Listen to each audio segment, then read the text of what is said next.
Do I say yes? I'll move. All right, everyone. I'll move. I'm sorry.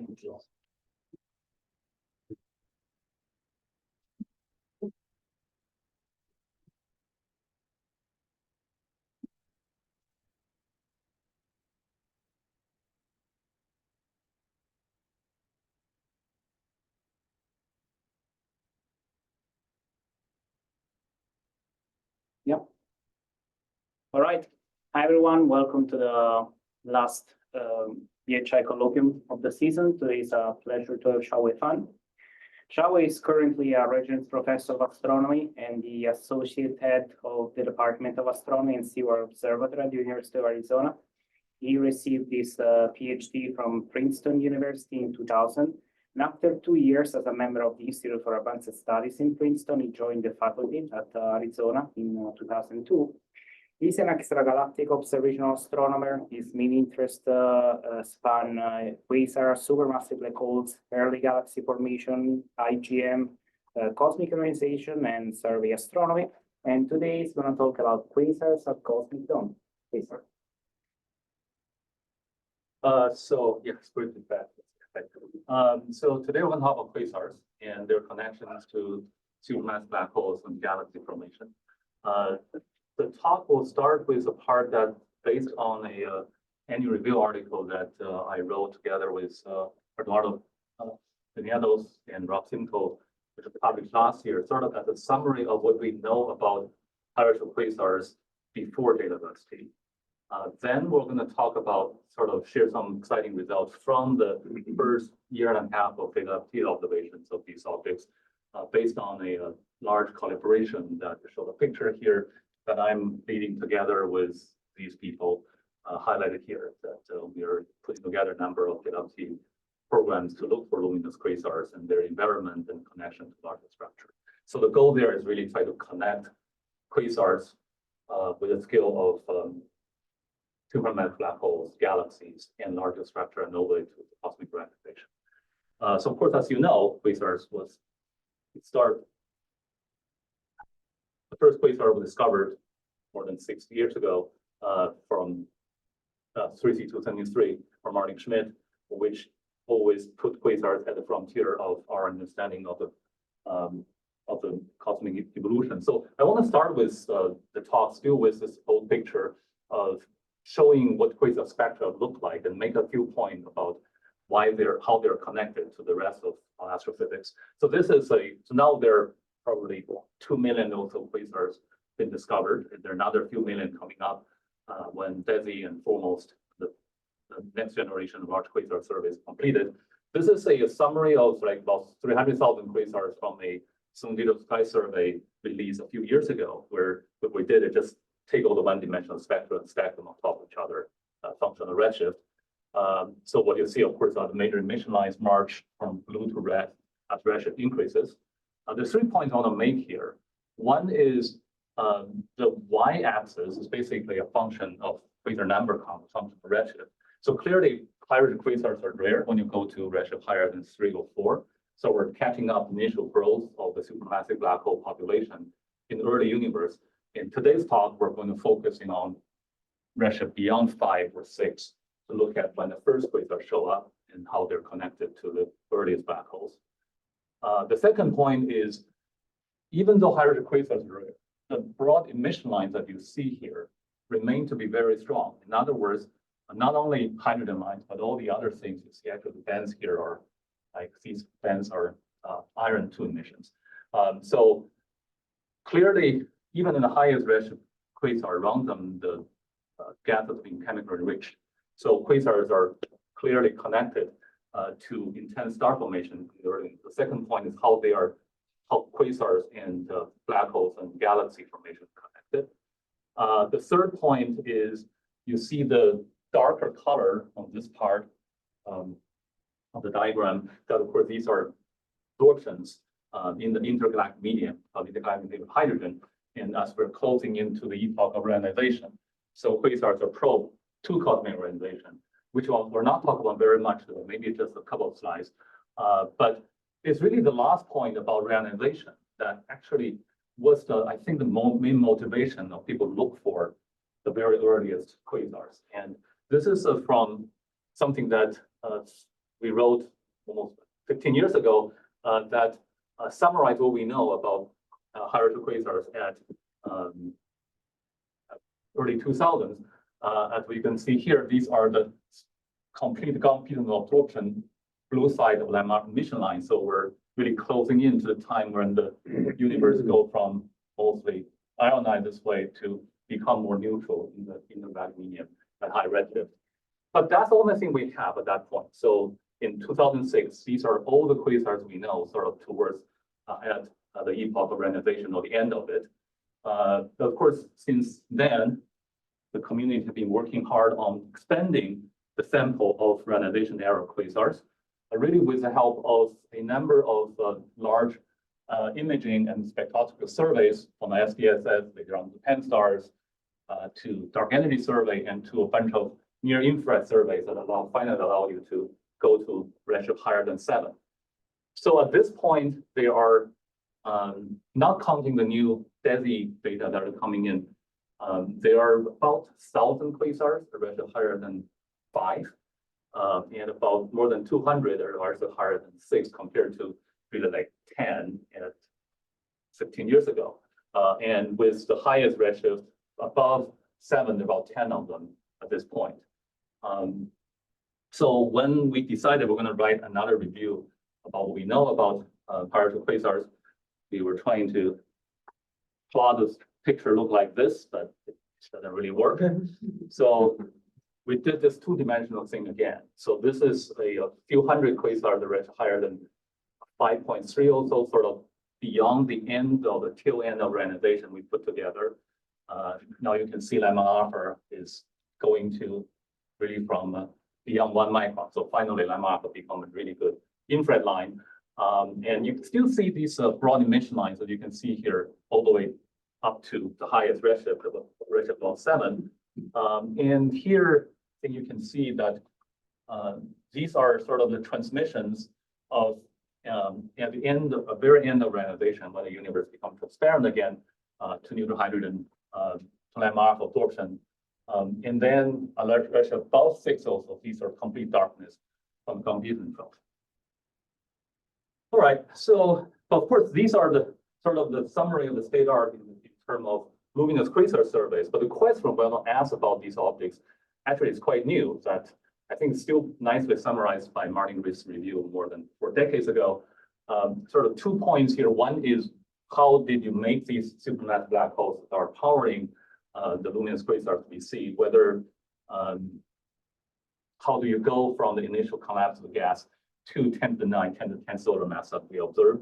Whether there is the way that we think have a stellar seed and then subsequent adding limit accretion is enough, or whether there are many pathways going through it. Of course, that's something that a lot of people in this room are interested about.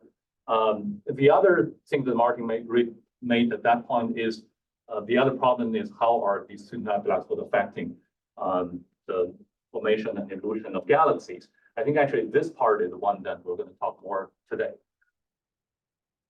And the central part of this part of the galaxy and quasar co-evolution picture is sort of summarized in this cartoon here. How do you go from early universe black quasars and their host galaxies to the local relation that we see? It's actually at which point did the local, like the black hole galaxy lensema kind of building relation was established? There, of course, there's 3 options. One is maybe they're going together. So you have the local and sigma relation that going continue established early on, and they continue to co-evolve. The other option is early black hole supermassive start early and galaxy catch up, or galaxy assemble early and then supermassive accretion catch up. We'll try to answer this question, but I think you will not be surprised to hear that later I'm going to say that things are complicated and there are probably multiple pathways to go through this. But in the process of going there, I think is what the physics part, the astrophysics part of the picture that's interesting. So the goal here is try to connect the three different scales, and I think that's what makes quasar research exciting, is you can connect different scales of astrophysics together from the part that very close to the central black hole, the side, the part of the accretion disk and borderline region that we can probe, the seed and growth of black holes, to kiloparsec scale, where quasar and black holes providing the feedback and begin to shape galaxy evolution, to another full field of magnitude larger, to the cluster, protocluster, and larger structure scale, where we want to see whether these supermassive black holes are in the most massive dark matter halos in the early universe, whether they're the seed of the earliest larger structures, and how they affect cosmic evolution. So we'll go through these three things in sequence. The first one is the seed black hole. I'm going to be relatively brief here, but I think one interesting object that you can see a lot of things going on is actually the most distant quasars we know today. We should define quasar here as sort of the classic definition of quasar, that the luminous enough, whatever the kind of the black hole mass or luminosity limit that you count, sort of the thing that's similar to the first quasar, 363, not the AGN that people are talking a lot more about in the JWST context these days. So these are very luminous objects. This is the most luminous quasar we know. I mean, the most distant luminous quasar we know today, at redshift 7.64. It was actually discovered, sort of interesting story, was discovered in 2019, very late winter of 2019. We were in Magellan, and it was the last object we could observe that run, and that was our last run of the year. And the weather system would come in, we're like, let's just get this thing done before we got shut down. We didn't know we were going to shut down for 3 years, but this was the last object we got, which turned out to be the highest redshift quasar still until today. There are a couple of interesting about the spectrum of the quasar. One is this line is the Magnesium-2 emission line. It's a line that we use to measure black hole mass or estimate black hole mass in this object. The point is that the borderline region is well within the sphere of influence of the black hole, so you can use that sort of as a characteristic velocity of the gas around the black hole, and the borderline region size can be estimated for some local established scaling relation related to the luminosity of the quasar. So now you have the V squared R get the black hole mass, and based on this relation that is calibrated locally, and you can question whether that's still valid at redshift 7 or not.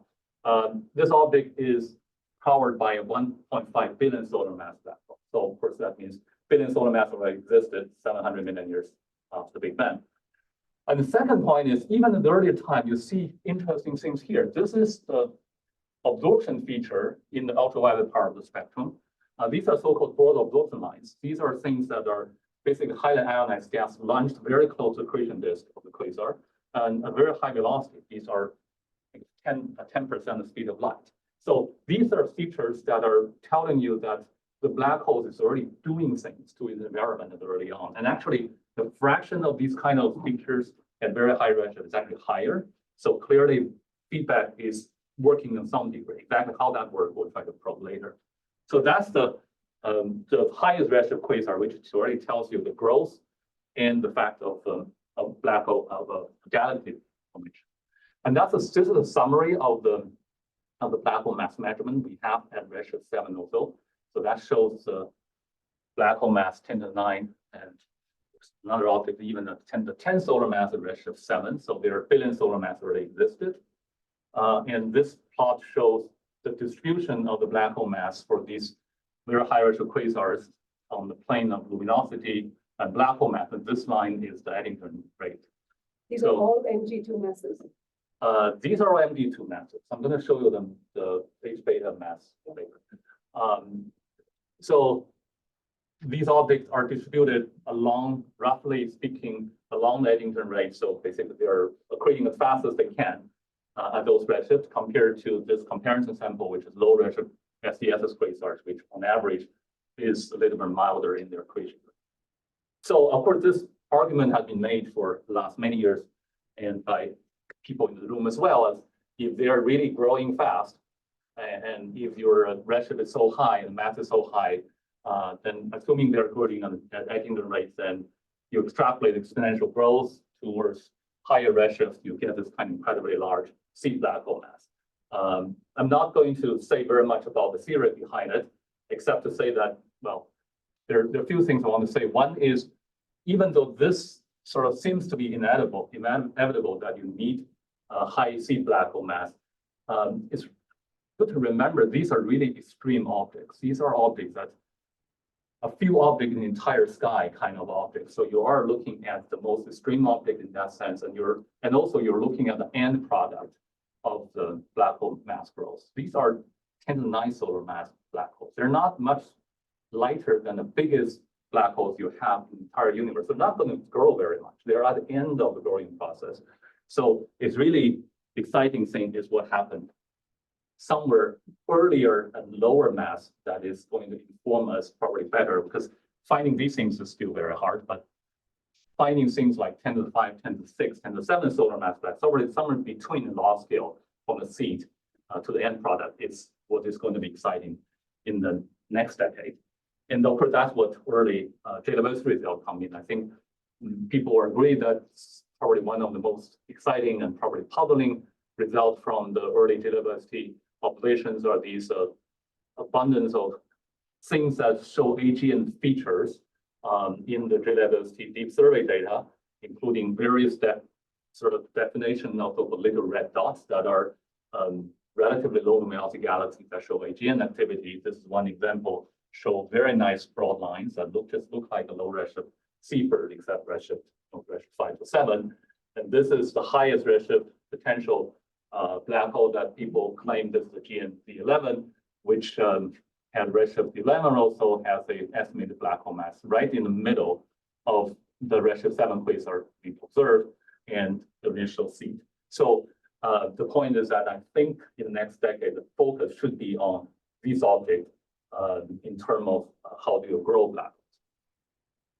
But just another note before we talk about galaxies is that all the black hole mass that we're talking about so far has been either through this kind of broad emission line scale emulation, or you just assuming they're adding to the neutrino. The scale emulation is established by lower luminosity object at redshift 0. Whether it can extrapolate into the highest redshift and highest luminosity is not clear to us. But there is hope that you can actually do dynamical mass measurement of those redshifts. This one example of that, I think, is still the most promising one. Is a quasar that we discovered a few years ago, redshift 6.5. It is Fabio was involved in that discovery. It's the highest redshift length quasar still today.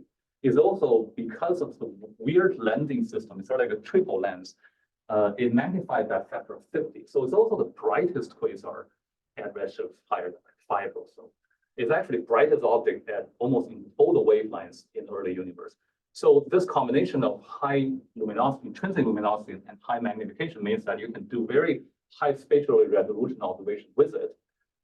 This is an ALMA image of the object, which has 0.05 arcsecond resolution. And combine that with the magnification means that you can actually go inside the effective spatial resolution is about 50 parsec. And that should be within the sphere of influence. So are those two images of the same object? Yeah, this is the, yeah. Okay, and you said it's triply imaged? You can actually, the two, Oh, there are two images here. two here. There are two images extremely close. So we sort of like, the galaxy look like that, and then you actually have one image here and then the other two images on the bottom of it. It's a tricky thing to model the lens, which is why I cannot tell the answer of the black hole mass right now. But the effective resolution is within 100 parsecs. So you can actually resolve the scalar influence. This is the velocity field that we have from ALMA.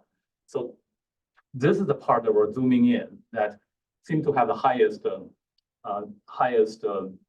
magnification. And you do see a sort of velocity shear right there with a couple of 100 kilometers per second. So has anyone done VLBI on that to This resolve the two images? object is too faint for VLBI. Really? Okay. Yeah, I mean, this is not a real source, right? So, Alma sees it. I mean, this What frequency is the hallmark? Yeah, is a 200. 1 millimeter. Yeah. But I think it's still too faint. It'd be nice to know what the flux density is. Yeah. Oh, the flux density is like a continuum is like 20 millimeters. Not crazy. Yeah. Okay, then we can talk. We should do it. Kind of crazy, but. All right, so we don't have a blending reconstruction of what the mass yet, but it's sort of at least hopeful there is a shear there that can. So these are the kind of objects that I think in the future can actually give you a real dynamical mass of the black hole that I show this is really the mass we're talking about is real. Of course, because the thing make me worry is you remember that a few months ago there was the new gravity result from VLT, which looked at a ratio of 2 quasar that they claim they can resolve the broadline region. And the mass is actually not the same as the virial mass that we observed. So that makes me worry whether the math was completely right or not. All right. Higher or lower? The math was low, so I think the rate is too high based on the VLBI operation. So, all right. So now let's move on to the galaxy part. So the next 20 minutes, I'm mostly talk about JWST. So when you think about what kind of thing quasar are living in, this is the kind of picture that I think people come to mind. This is the early HST result of low redshift quasar host galaxies, which show a sort of diversity of morphology. Some of them look like little galaxies, some of them look like a spiral, some look like a merger system. We can't do that. We couldn't do that for high redshift. This is the best attempt that we could do for redshift 6 quasars with HST, with a lot of time going in. Basically, you'll have nothing. You'll have a residual of the PSF diffraction because it just things get very hard, especially with the low surface brightness of those nature of these things get very hard to do. But then, of course, with JWST, you have a combination of the sensitivity and resolution. And I actually think the key thing is you can go to reference optical wavelengths, which of course it just cannot go. There, the contrast between the host galaxy and the quasar emission is much better. All right, so speaking of HST, so I'm going to tell you some of the results coming from this particular collaboration with Erebus, which stands for something people organization black hole thing. We thought it was a good name for, because this is of course the primordial deity of darkness in the Greek mythology, so it's a good name for a black hole / reionization dark age of collaboration. The goal there is actually to carry out a most JWST and with the associated ALMA data survey about 30 quasars of redshift 7 also. So these are the samples. These are the objects that we have been observing, and to put high redshift quasars in contact with galaxy evolution and cosmic reionization. It's anchored by 2 cycle 1 programs that I'm going to introduce next, with additional follow-up programs from cycle 1 to cycle 3. Now with a few hundred hours of JWST time on related data already, and together with a couple of large Chandra programs and related HST, VLA, and Chandra, and a couple of ELMA programs with all the multi-wavelength observations as well, is a large international collaboration which met a few times already. This was the last meeting in that's the biosphere near Tucson, Arizona, where we basically locked everybody out into this place that you can't go anywhere for a week and try to write proposals for the cycle 3 of the program. But I'll show you what happened after that. All right, so the first large program that we're finally done with data reduction of this one is a program called Aspire. There's 1 or 2 anchor programs. This program, we look for 25 quasars, a redshift about 7. And the way we do that, we use this so-called slitless spectroscopy mode.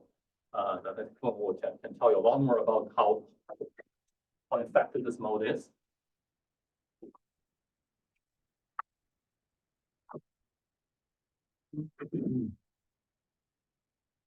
So what you do is, in addition to direct imaging, you actually you have to disperse the spectrum without slit. So you have all the objects become dispersed to a R2000 spectrum of objects. So basically, you're doing a blind redshift survey. Not only so you can see not only you have the quasar spectrum, you have all the things in the quasar field. So in this case, we're doing 25 objects with 1 single mode. So the ones that clearly the goal there is to the statistics. What is the biased halo? Just means that whether or not the quasars are living in very high mass dark matter halos in the universe that treats the biased galaxy. The second anchor program is sort of the other way around. We're looking at the three highest redshift luminous quasars we know, are redshift higher than 7.5, only 3 targets, but we essentially use all the modes JWST has. I think other than like colorography, which we don't know how to do hydrogen quasar with. Doing imaging spectroscopy, integral field unit, and mid-infrared observation for these 3 sort of objects to sort of establish the archetype of hydrogen quasars. So I'm going to mix the 2 programs and talk about some of the results. We start with the spectra. So these are some examples of the JWST spectra of these quasars. In this case, these are spectra in the H beta oxygen 3 region of the quasars. They actually look a little bit different. I think this one looks sort of similar to the textbook H beta oxygen 3 broad line, narrow line quasar spectrum. Many of them look weird, right? Look like very broad and highly asymmetric oxygen 3 lines. So it's very broad. And then you will see later, they also spatially offset from the quasar. So these are actually tells you that these quasars that I'm going to give you answer already, like there's some outflow going on in the quasar host galaxy. So of course, now you have good H beta, which Chris is asking about the quasar mass. The H beta usually is sort of the gold standard of measuring or estimating black hole mass of those redshifts. So it's good to, so this is the H beta versus medium-2 base mass. They're sort of consistent with large scatter, but at least that tells you that medium-2 base black hole mass that I told earlier is not totally off. But seem to have a little bit of offset thing when we look at more objects. Seems biased high, Yeah. mathematically.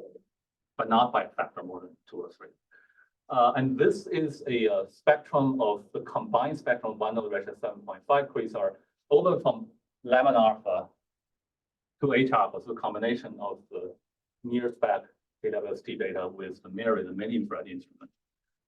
It's one of the best H alpha lines that we see in any redshift. So that's the example of the spectrum. We'll come back to the outflow problem later.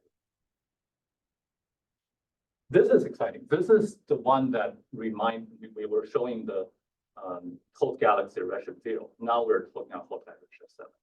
So these are a collection of the redshift 7 quasar host images.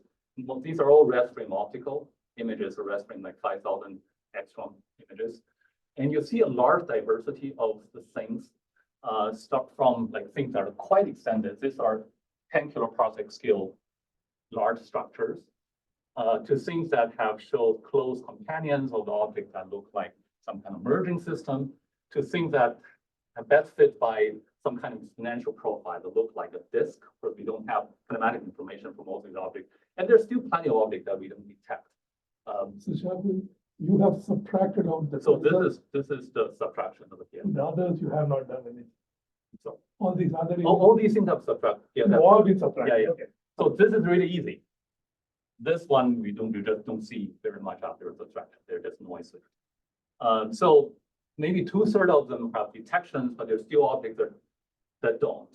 And as far as I can tell, I can figure out a very good relation. We can predict which one have a strong host galaxy detection. So they're not a huge dynamic range of black hole mass, but based on like the black hole mass accretion rate or something, it doesn't really predict what the host galaxy looks like so far.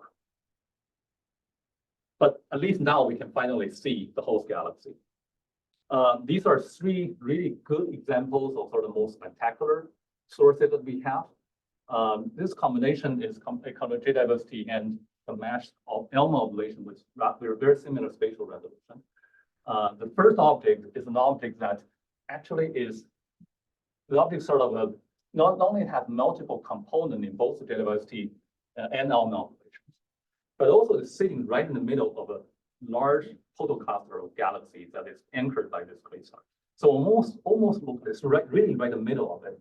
Almost look like this is a sort of a photo brightest cluster galaxy that is, you're looking at the redshift 7 also. The second object, again, JWST and Chandra observations, ELMA observations show very similar structure with sort of a companion around it. This looks like an ongoing merger. The third object is the biggest object that we have in our program, with the size of like 10 kiloparsec or so. But the ALMA observations show a very strong like velocity share that just look like a massive disk or like the rotationally supported system. We don't quite know what the mass is because it's almost face on, so the sign I is a little bit uncertain, but it looks like pretty massive because even without correcting the sign I, this is like 200 kilometers per second, right? So it's a very massive, look like a very massive disk. So you see a diversity of these very impressive massive systems that are telling you these massive quasars are clearly the site of some of the most massive galaxy formation activity early on. Now with with the K-level multi-band observation, we can finally sort of get some estimate of the stellar mass. So this is our version of the stellar mass versus black hole mass relation. These are various versions of the local relations. And these red points are the points that we have with some other K-levels without similar redshift. So again, they seem to be offset by about a factor of 10 by the local relation. And this is a really high mass end, and I think probably another can tell you about the low mass end. They all seem to be offset from the local relation. You can argue whether or not how important the luminosity bias is.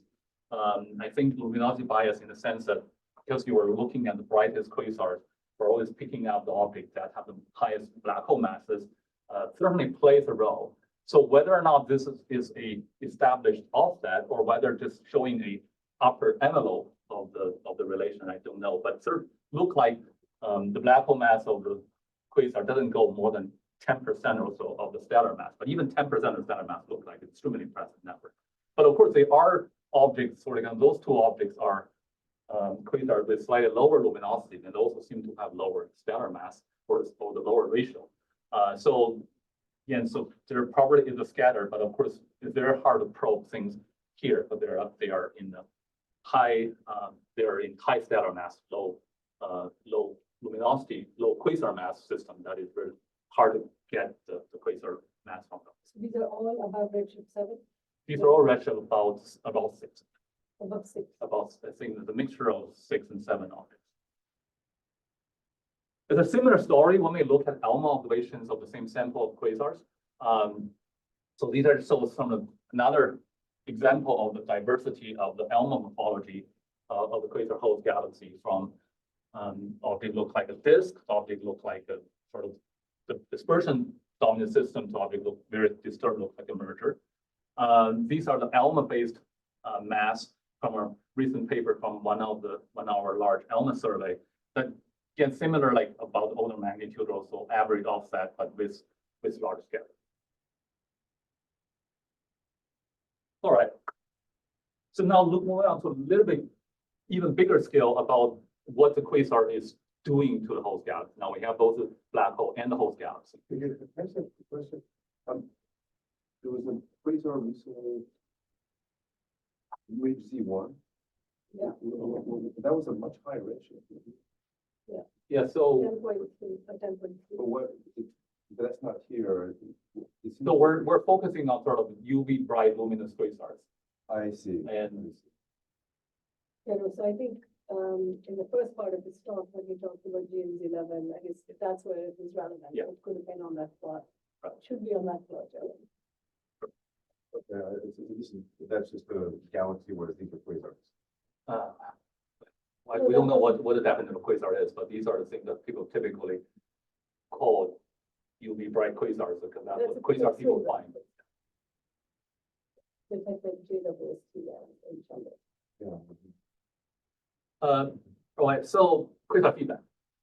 So we look at the spectrum already. This is a object with very high, very broad oxygen emission. And actually look at the spectrum. These are oxygen emission like stick up from the central quasar spectrum. So it's both spatially offset and velocity offset from the kinetic offset from quasar. So this is now signed outflow.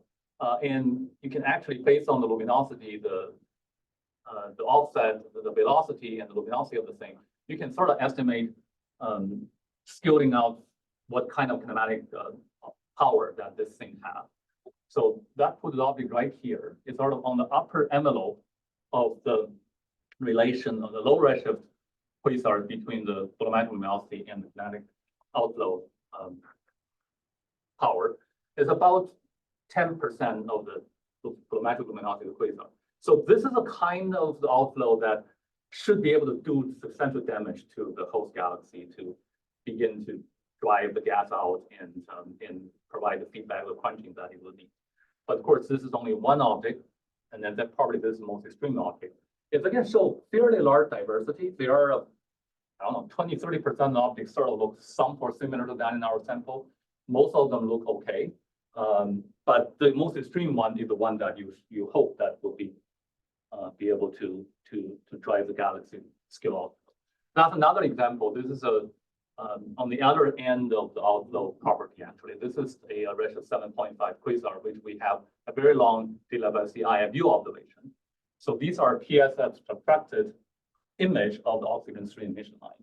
So it's spatially offset and velocity offset by here by like a 500 to 1,000 kilometers per second in this blob of gas that is sort of probably driven out from the quasar as L3 straight.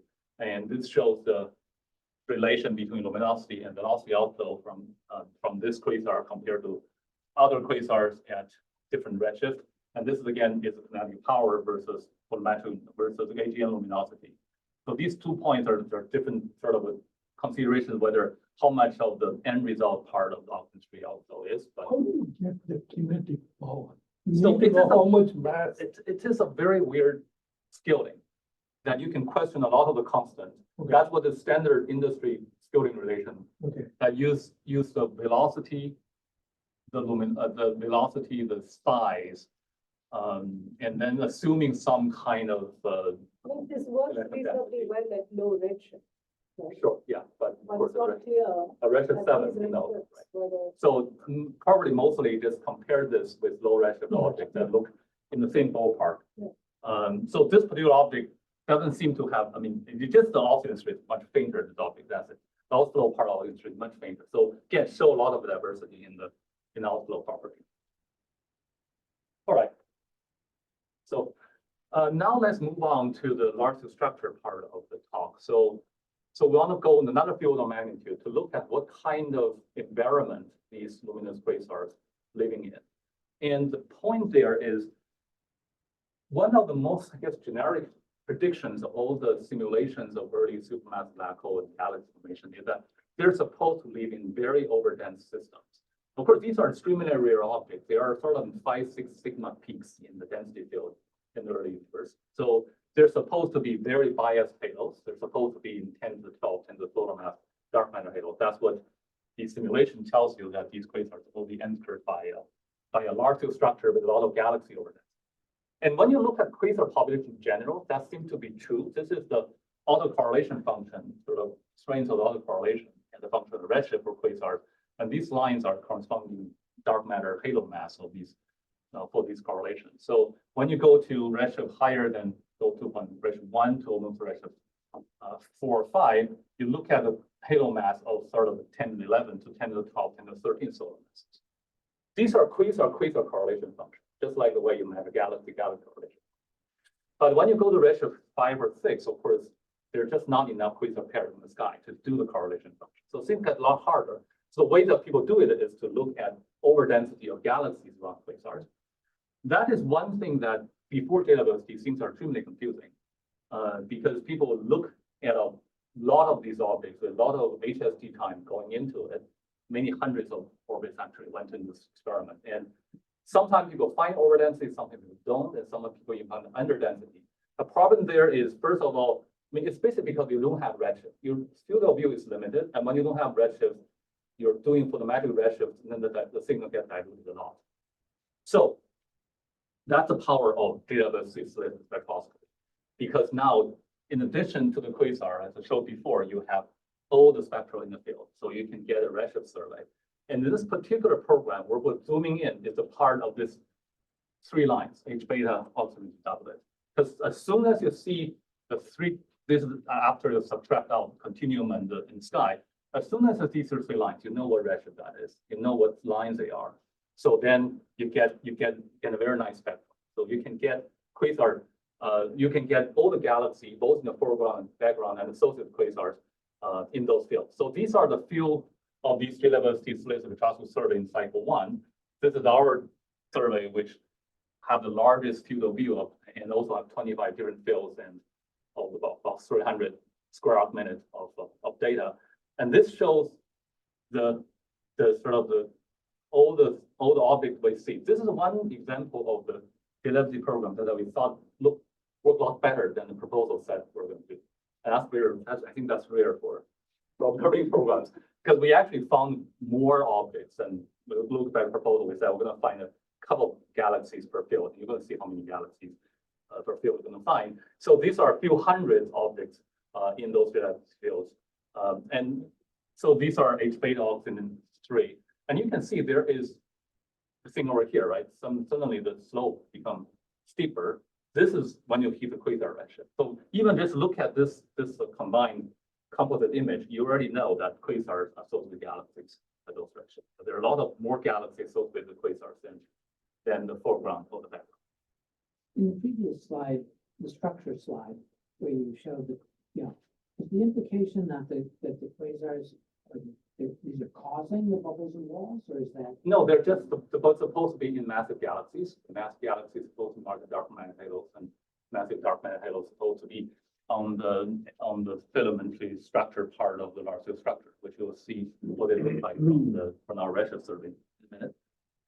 All right, so this is the power of the JWST spectroscopy using this near cam slitted mode. Before I go to the quasar result, just want to advertise that because this thing is so powerful, we mentioned that we locked everybody into to write cycle 3 proposals. That's the result of the cycle 3 program, that we actually got 2 large programs in cycle 3, not actually about quasars, just about galaxies. One is called Cosmic 3D, which is actually looking for a fraction of the entire cosmic field, doing this like slitted particle survey. Basically, do a redshift survey, a redshift 7 in the cosmic field, and with 250 hours. And these are the number of galaxies in AGN that we are supposed to find in those fields. And one of the key signs is really the nature of the red dots and in AGN demography in the cosmic field. The other is another different approach is actually to do pure parallel, which means that when the JWST instrument doing something else, you use the slitted structure to go to adjacent field. Just when they're doing something else, you take the photo there. So it's a random field in the high galactic sky. So they're going to cover about 1 degree of a field with 600 hours of allocated time. So altogether, these are 800 hours of JWST time going into this mode in cycle 3. We're going to have thousands of galaxies, hopefully, to answer some really interesting questions about large scale structure and AGN, and some signal about reionization as well from these programs. So just an advertisement that these are all public surveys. So in a few months, things will begin to show up. Just, if you don't mind, the previous slide for a second. So that spectacular little picture on the upper right with just the 3 dots showing the emission lines, that's a galaxy, and not a quasar, right? Yeah, it's a galaxy. And it's just amazing how well the continuum is subtracted. Continuum fairly smooth, Yeah, and they're not very strong anyway. right. For most of these galaxies, you're not going to detect them immediately. And just what are those little panels below it in blue? Yeah, Oh, these are images. So these are the broadband images of the same galaxy. okay, thank you.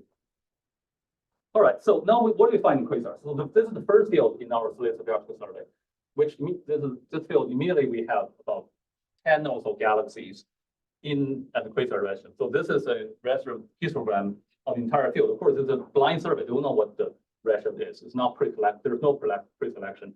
10 of them are very narrow velocity range within a few hundred kilometers per second from the quasar redshift.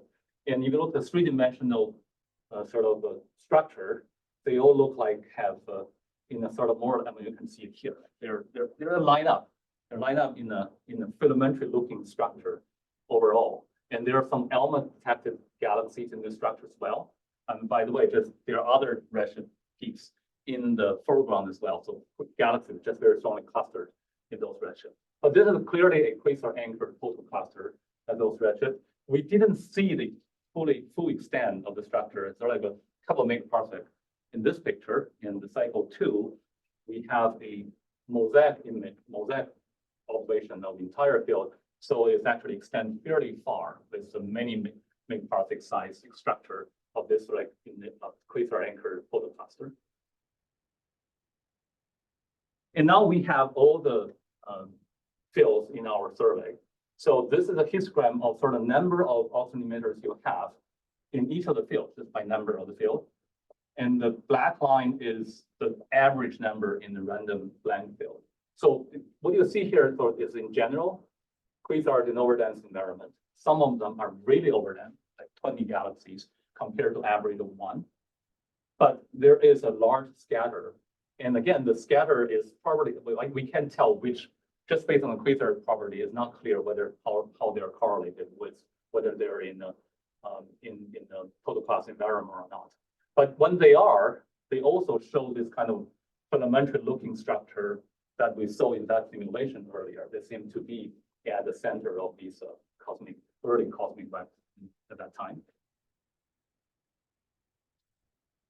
The goal there is to figure out what the mass of these things are. Of course, one of the problems we saw earlier that galaxies are clustered as well. So in order to figure out how more biased or more massive these quasar halos are, basically you need to find the difference between quasar clustering and galaxy clustering. There, the way to do that is you basically do the quasar galaxy cross correlation, which is supposed to be the geometric mean of the galaxy and quasar cross correlation. Since you can't measure this, but you can measure both of these numbers, you can figure out the quasar cluster. And this is our first attempt to measure the cross correlation between quasar and galaxies and the autocorrelation between galaxy and galaxy. So quasar are clearly statistically in overdense environment compared to galaxies even at that time. So that tells you quasars are very massive compared to normal galaxies. Doesn't this depend on what portion of the quasar luminosity function you're sampling? Of course, So this the is brightest quasars, yeah. right? So the Always brightest is a luminous quasar. The entire talk is Yes. all about the most luminous object as a caveat. So in this case, for this thing, we can actually measure the quasar galaxy cross correlation with correlation lengths of like 8-10 megaparsec compared to maybe 4 or 5 megaparsec for galaxy cross correlation, which put you sort of as the black hole, dark matter halo mass of 10 to the 12 solar masses. So that's sort of the first, I guess, statistical measurement of the dark matter halo of the kind of thing that is entering this quasar from the gravity of this plot. This thing is really the goal of the entire, in the first science goal of that program, and glad that we actually be able to put it off and actually see the cross correlation. All right, so I'm going to wrap it up.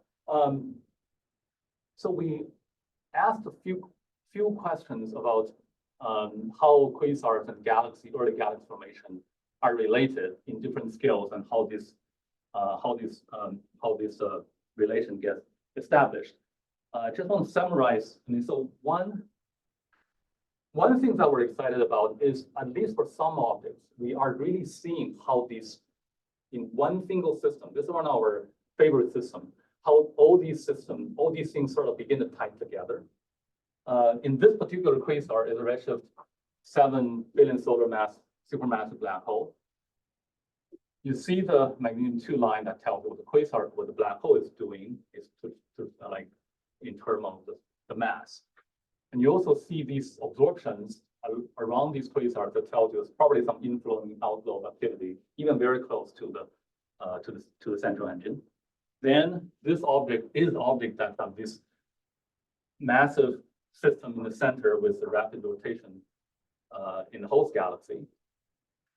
When you look at the IFU observation of this object, actually showing something coming in.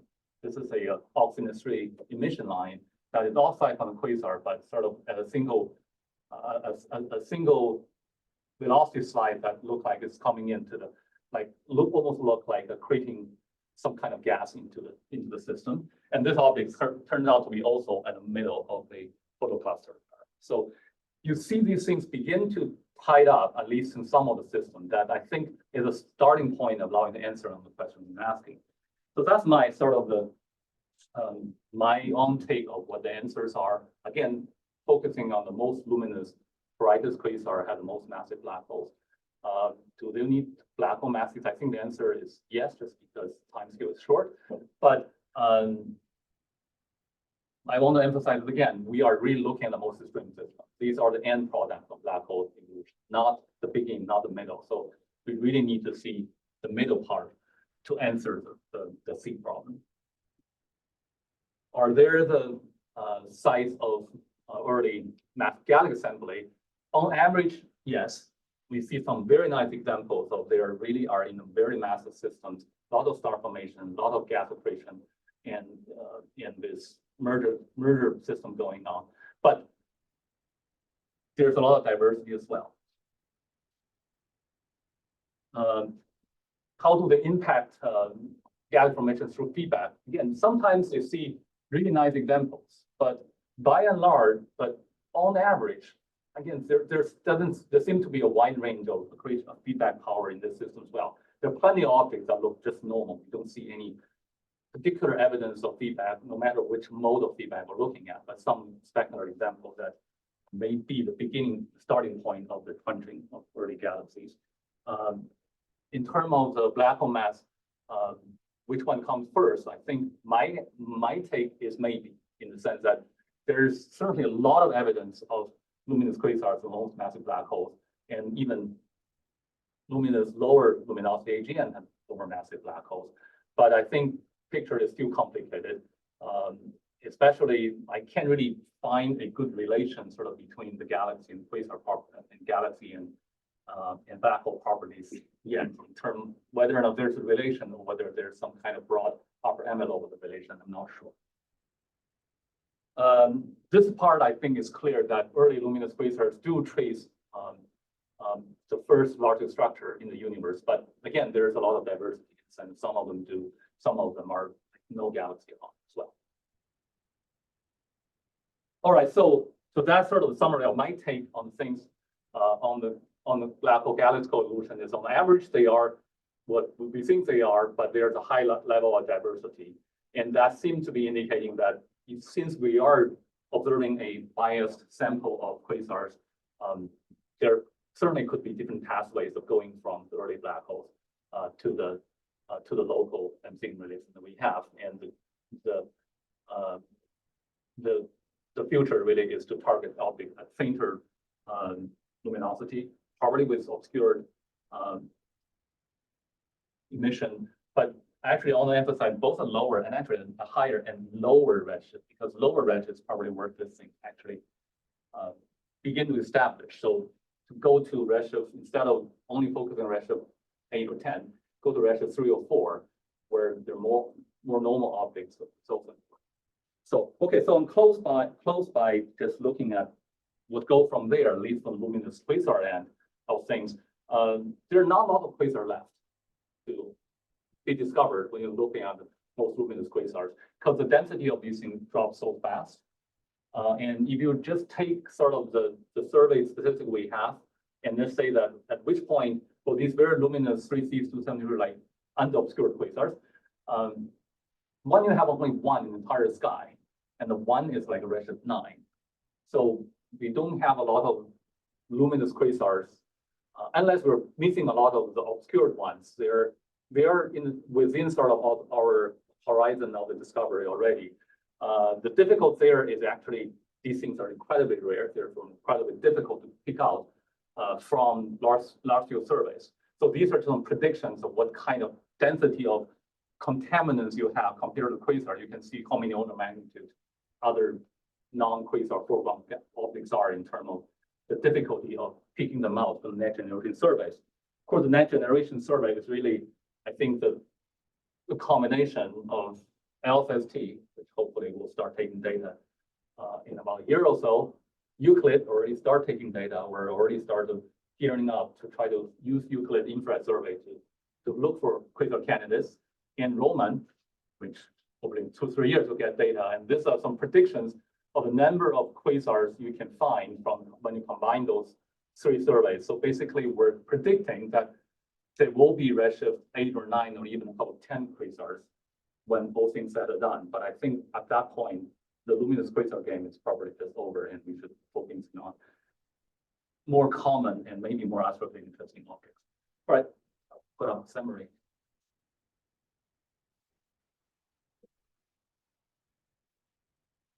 Thank you, Xiaohui, for a great talk. Questions? Priya? So, very nice talk. Two quick questions. I want to go back to the plot that you had of the overmassive black holes and the scaling relation. Yes. So I was just curious, what fraction in the same redshift range lie on the relation versus being offset? Right, so those gray points, I presume these are all roughly the same redshift points. Yeah, right? these are all roughly the same redshift points, and So because I mean, the reason so you I'm can sort of asking is, see there, the local relations seem to be the lower limit of our observation. of your observation, but the other objects all seem to be straggled below and on it, right? Oh, so these are those are just look at this point. Yeah. The blue color and yellow color points are redshift 6 or 7.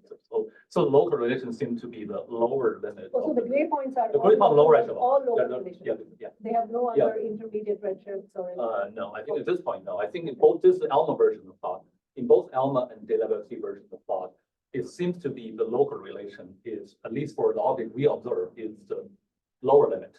Right. And then you can go to factor of 10, 20 higher. So there's a lot more dispersion, but there are some sources from the ALMA, JWST. Yes, this is the ALMA version of the plot. Yeah, these are all ALMA points. And the No. DW version, the point look very similar.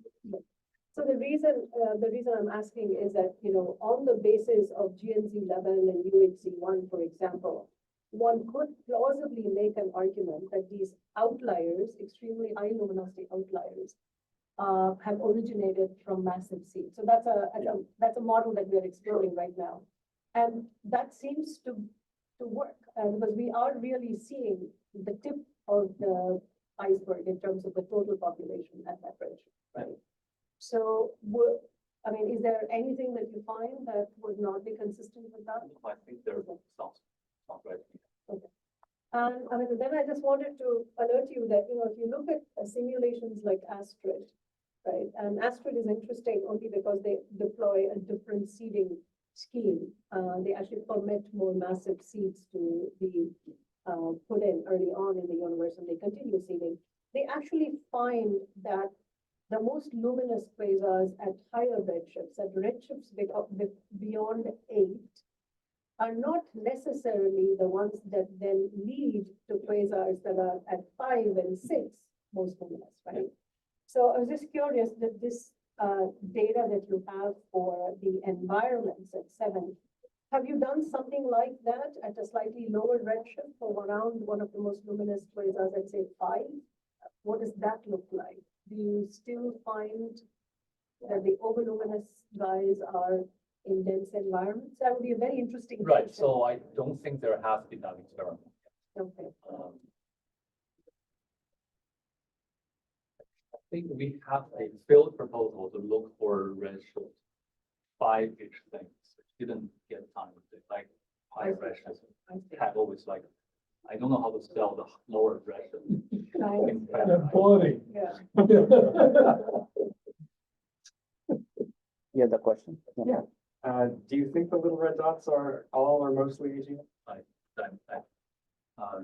I don't know, first we were talking about, I don't know, first you need to define what little red dot is. Yeah. You can construct it in a way that they have to be awake there. Okay. So I think, so for all the, because I think there are like 3, 4 different versions of it.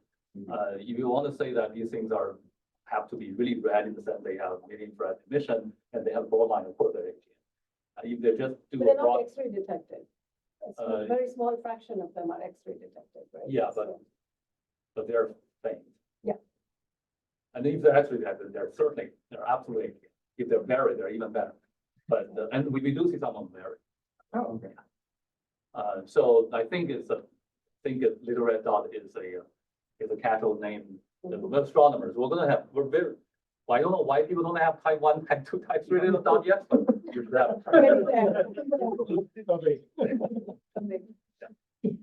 There is a question online by Martin Elvis. He asking, is it clear that the field galaxies with H beta and the O3 are starburst? Because O3 seems pretty strong, so could they be obscured AGNs? For objects, we have, I mean, of course, we don't. That's actually an interesting question. We're trying to answer that question by a program that we have more emission lines, so that we can put them in some version of the BPD diagram or something. Don't have that yet. A lot of them, as Martin noted, a lot of them high excitations. So if you are just taking excitation as an AGN indication, the fraction is actually quite high. That's one thing that in the paper they were just drafting now, we're struggling with, is what do we say about that? So I think the point is there are a lot of high excitation, whether they can be type 2 AGN, I don't know. Ramesh? So, I mean, there was a lot of stuff in your talk. There's one thing that stuck in my mind. So you have this high redshift quasars, redshift 7 and above. And at least one of them was sitting in a pretty big 10 to the 12 solar mass halo and extended galaxy. And these guys show evidence of strong clustering at redshift 7, right? My question is, the people who simulate structure formation, I don't believe all the details of their black hole formation, because that's all prescription based. But at least the large scale structure part, they'll probably get it right. Yeah. Question is, at redshift 7, are these structures reasonable or unreasonable? To me, it seems very early for such large clustering to happen. So yeah. So I mean, the short answer to that is actually, I think on average we're all the observation is below their prediction. Very low. Yeah. So you mean So they want us to have more galaxies. By 7. They want the simulation want us to have more galaxies. The simulation want sort of. No, it's more than just galaxies. These are actually clustered, right? Right. So simulation So wants us to have. So this is the plot of the number of companion galaxies, right? This is a cluster plot. The simulation actually wanted all of them, and we don't have all of them. We have examples, so I don't quite know what. But this is also, remember, high luminosity end. So we're sampling a small percentage of population. It's quite possible that all quasars, on average, live in denser environments, right, Xiaohui? And therefore, you will fill it in. Right now, you're seeing only that tail. So I think there's some kind of very large dispersion between luminous quasar and massive black hole. And is on average they are, but as Freya said, this thing may just be not very massive dark matter halo and happen to have a big black hole. I don't think the simulation captured the diversity quite. Paul, you have a question? And then, yep. The one with really broad O3, that's a ridiculous spectrum. Not only them, but yeah. Yeah, and are those seen at sort of normal quasar redshifts, like 1 or 2 or 3? Yeah, so I see some of them in redshift. I don't think I see a lot of them in redshift 1 or 2, but I certainly see some of them in redshift 3 or 4. And is it possible that has something to do with a train wreck, like a merger configuration, or do you think it's all just outflows, inflows from one black hole? For at least for this quasar, we don't see things around it. Very extreme. Final question for Sasha. Yeah. So thanks for the great talk. And I noticed that you touched a bit on the outflows and the feedback. And I wonder about like more beamed relativistic jets. Of course, like bright jets are even rarer than ultraluminous quasars, but I think there are at least a few known like at redshift 6 or higher. I'm not sure about 7. Yeah, they are. So, do they help to constrain these like evolution processes somehow? Or There are a couple of lasers that either confirmed or being discussed at those redshifts. The number you don't want too many of them, just because otherwise that means we're missing a lot of quasar beams, so they're only a small fraction of the population. So I mean, I don't think we have statistics. I think there are a couple of cases that are incredibly convincing their lasers. But do they help constraint? But So can so they the help fraction constraint? really helps. If you actually get a fraction, it helps us to figure out how many optics they are, and whether they're doing the feedback. I think they are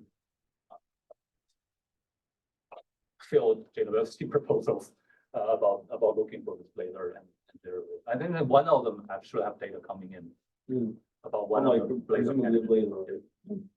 Yeah, thank you. Because Because I don't know the answer yet. even though there are fewer of them, they should be easier to see, right? Because they're so bright. All right, so Xiao is visiting until tomorrow. You can catch up with him and let's thank him again.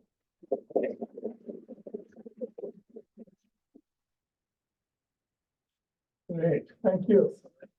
You brought us up.